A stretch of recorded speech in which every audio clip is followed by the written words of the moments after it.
Indo British advanced pain clinic నొప్పి మాయం surgery దూరం ఫర్ అపాయింట్మెంట్స్ 9155515563.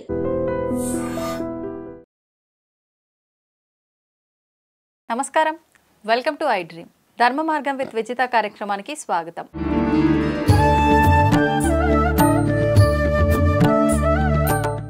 ప్రస్తుతం మనతో పాటు ఉన్నారు ప్రముఖ ఆధ్యాత్మికవేత్త జ్యోతిష పండితులు బ్రహ్మశ్రీ వీరాపురపు సుబ్రహ్మణ్య స్వామి గారు. ఇప్పుడు వారితో మాట్లాడి మరిన్ని విషయాలు తెలుసుకునే ప్రయత్నం చేద్దాం.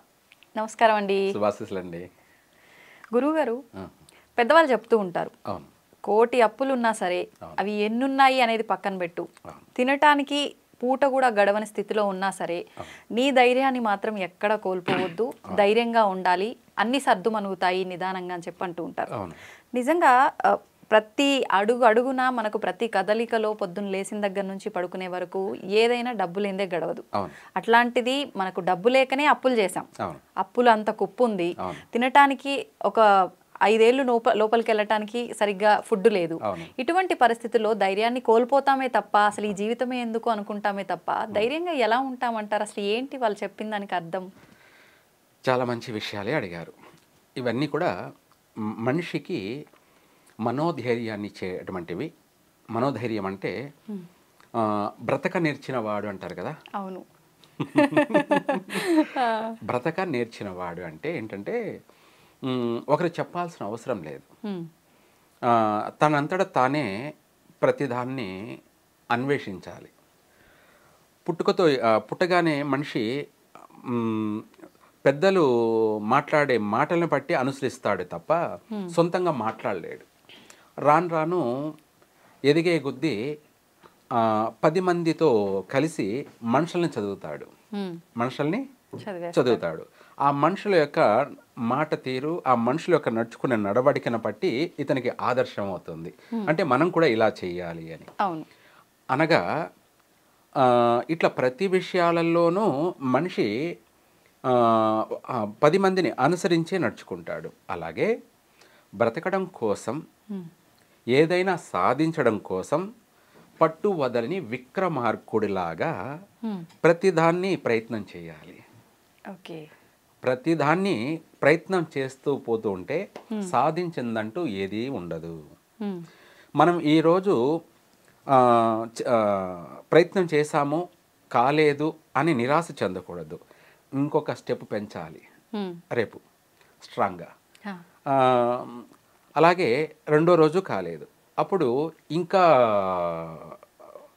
దృఢంగా బలంగా ఆ ప్రయత్నం, సంకల్ప బలాన్ని ప్రయత్నం చేస్తే మనం తినడమే కాదు, మనతో పాటు 10 మందికి పెట్టగల స్థాయి, స్తోమతను కూడా మనం సంపాదించి 10 మందికి దారిని చూపించగలం. ఇందాక మీరు అన్నట్టుగా మనిషి పుట్టుకతో ఏది నేర్చుకోలేడు, మనిషి పుట్టుకతో ఏదీ చేయడు. మనం మాట్లాడే మాటలు కూడా పుట్టగానే ఎవరు మాట్లాడరు. నేను ఇందాక చెప్పాను, అనుసరించడం, ప్రతిదీ సర్వే, అంచనా. మన తల్లిదండ్రులు మనకు వాళ్ళు మాట్లాడుతూ ఉంటే ఇలా మాట్లాడు, అలా మాట్లాడని చిన్నప్పుడు పిల్లలప్పుడు చెప్తూ ఉంటే ఆ మాటల్ని మనము అర్థం చేసుకుంటూ ఆ మాటలనే నేర్చుకుంటాం. వాళ్ళు మంచి మాట మాట్లాడారనుకోండి, మనం అదే మాటను తీసుకుంటాం. అదే వాళ్ళు చెడ్డగా మాట్లాడుతున్నారనుకోండి, అదే మాటని మనము ఆచరిస్తాం. మన తల్లిదండ్రులు మనకి ఏది నేర్పారో, అంటే మన తల్లిదండ్రులే కాకుండా మన తోటి వాళ్ళు కానీ, కుటుంబ సభ్యులు కానీ ఏది మాట్లాడారో అదే మనం మాట్లాడతాం.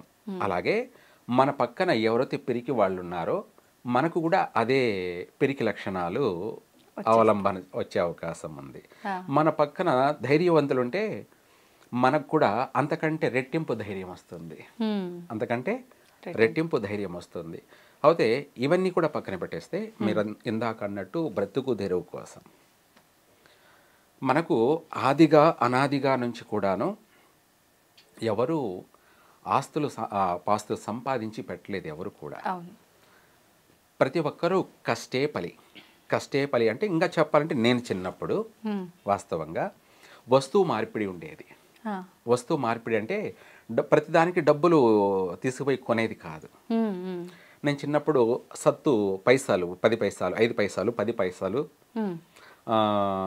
పావల, అదే 20 పైసలు, ఓకే ఓకే 25 పైసలు, రూపాయి 50 పైసలు, ఇలా రూపాయి ఉండేటివి. అయితే అవి కూడా రేరు పల్లెల్లో. మేము ఏదన్నా కొనుక్కోవాలంటే మనకు పండిన ఒడ్లు కానీ, రాగులు కానీ, సొద్దలు కానీ ఇలాంటివి స్వాల, సేరు, 2 సేర్లు అవి తీసుకువెళ్ళేది ఒడ్లు. మనం ఇచ్చేది ఐస్ కావాలంటే ఐస్ క్రీమ్ కావాలంటే ఐస్ క్రీము, ఇంకా మనం గుగ్గుళ్ళు అంటారు, రకరకాలైనటువంటి నిప్పట్లు అని చెప్పేసి ఏదైనా వస్తువులు మనకు కావాల్సినవన్నీ కూడా చాక్లెట్లు, బిస్కెట్లు ఇవన్నీ కూడా ఇవి వేసి తెచ్చుకునేవాళ్ళు. అంటే డబ్బు ఇచ్చే కొనుక్కోవడం కాదు, మన దగ్గర ఏదైతే ఉందో దాన్ని ఇచ్చి కూడా మనకు కావాల్సిన వస్తువు తెచ్చుకోవడం. అవును, ఇదే ఉండేది.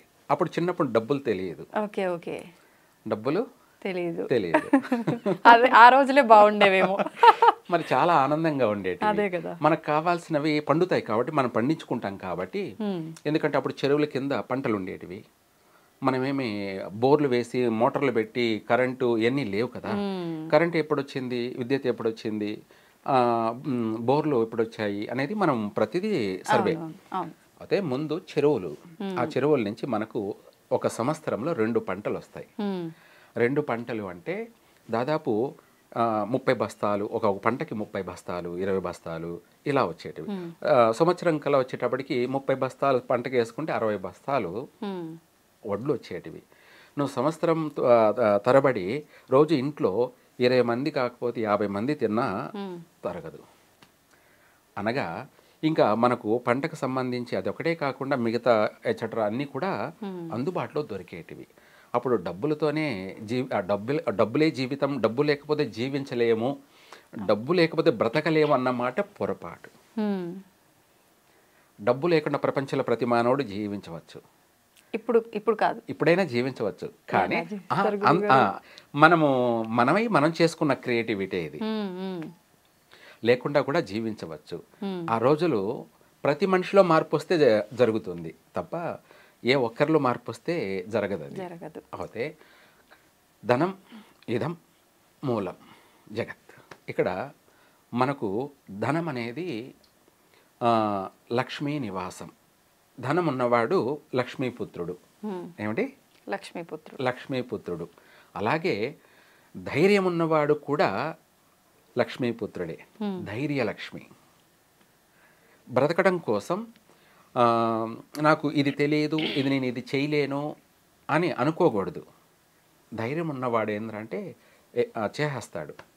చేత కాని దాని కానీ తెలియదు, దాన్ని నేను సాధించలేను అనుకోడు, మొండిగా ప్రయత్నం చేస్తాడు, సక్సెస్ అవుతాడు. వాడినే లక్ష్మీపుత్రుడు అంటారు. విజయలక్ష్మి వరించింది, ధైర్యే లక్ష్మి. ధైర్యలక్ష్మి ఉంటే విజయలక్ష్మి ఆటోమేటిక్గా వచ్చేస్తాయి, అన్నీ వచ్చేస్తాయి. ఇంకా దానికి మించింది లేదు. అన్నిటికీ కూడా సాహసం ప్రతిదీ. అయితే ఇక్కడ మనకు ప్రతి విషయంలో జీవన విధానానికి సంబంధించి మనం బ్రతకడం కాదు, మనం 10 మందిని పోషించాలి. మనంతటా మనం బ్రతకడమే కాదు, మనం 10 మందిని పోషించినప్పుడే వాడు మహానుభావుడు. వాడే దైవం మనుష్య రూపేణ. దైవం మనుష్య రూపేణ 10 మందికి పెట్టినవాడు దేవుడు. 10 మందికి పెట్టినవాడే దేవుడు. రెండోది 10 మందిది పీక్కొని తినేవాడు కాదు, 10 మందిది పీక్కొని తినేవాడు రాక్షసుడు. 10 మందికి పెట్టేవాడే దేవుడు. ఇలా మనము చిన్నప్పటి నుంచే ప్రతి విషయంలోనూ ప్రతి దాంట్లోనూ మనము పట్టుదలతో ధైర్యంగా ప్రతి పనిని ప్రయత్నం చేస్తే సాధించిందంటూ ఈ ప్రపంచంలో ఏది ఉండదు. ఈ ప్రపంచంలో సాధించిందంటూ ఏదీ ఉండదు. ఎంతవరకైనా అది సాధించవచ్చు. ప్రతి విషయంలో కూడా మనకు ఆ ధైర్యం అనేది ఉండాలి. ముఖ్యంగా దాన్ని మనోధైర్యం అనొచ్చు, లేదా మొండితనం అనొచ్చు, లేదా ఎలాగైనా పేరు పిలవచ్చు. కానీ బ్రతకడం ఈజీనే. కానీ 10 మందికి నష్టం కలిగించకుండా బ్రతికిందే బ్రతుకు. 10 మందికి కష్టము నష్టము కలగ చేయకుండా బ్రతికిన వాళ్ళే దేవుడితో సమానం. ఓకే, అదే సమస్త సుఖినో భవంతు, సమస్త లోకానాం సుఖినో భవంతు, సర్వే జనా సుఖినో భవంతు. సర్వే జన సుఖినో భవంతు అంటే అందరూ బాగుండడానికి కోరుకున్నవాడే మగాడు. ధన్యవాదాలు గురుగారు. అందరికి కూడా శుభాశీస్సులండి.